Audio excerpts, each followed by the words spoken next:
Well, one man was brave enough to wander into the mass of activists today, and he's an actual scientist. Gregory Wrightstone is a geologist, policy advisor at the Heartland Institute. He's also the author of Inconvenient Facts.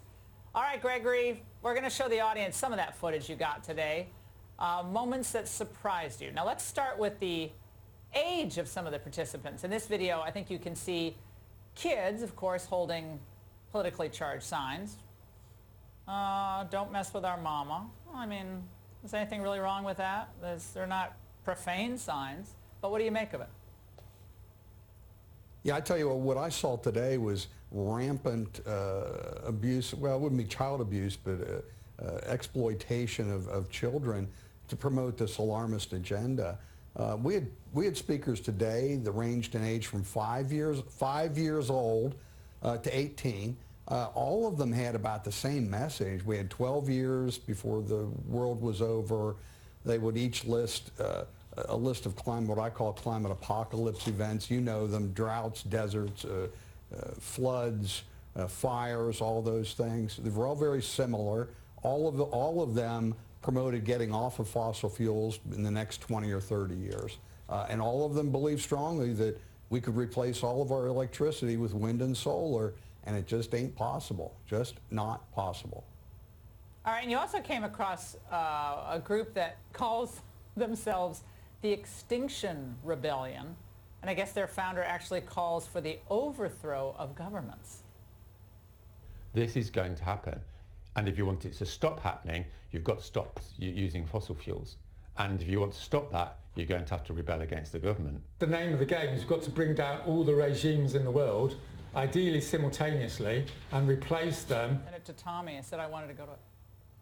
Well, that guy's group, I guess, was actually one of the sponsors of this climate strike. So, Gregory, why are we allowing children to skip school and listen to that radical? How is this going to make their schooling better on a daily basis?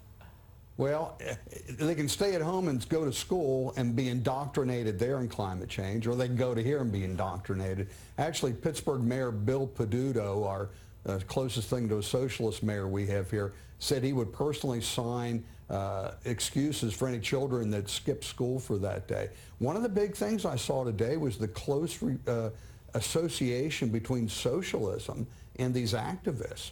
It might have been as many as 50% of the signs were linking socialism or anti-capitalism to this Green New Deal and what they're trying to get through.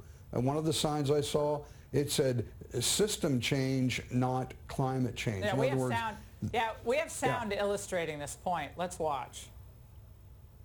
Essentially, capitalism is a system that is always going to put profits first. And we see capitalism as being one of the principal cause of climate change. Only a few corporations are responsible for the vast majority of carbon emissions. In order to really improve the situation we have, we really need to be taking those under public control.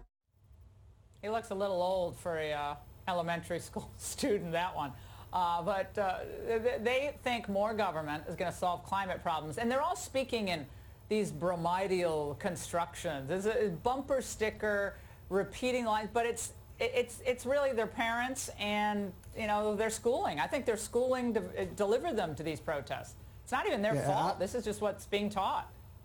It is. And I talked to a student at the University of Pittsburgh majoring in environmental studies, and I just asked her point blank, I said, are you ever exposed to anything that's contrary to this notion of man-made catastrophic warming? And of course she said no. There's a 97% consensus. And I'll tell you one thing that really stood out to me was, you have to forgive me, but frankly the ignorance of the adults there.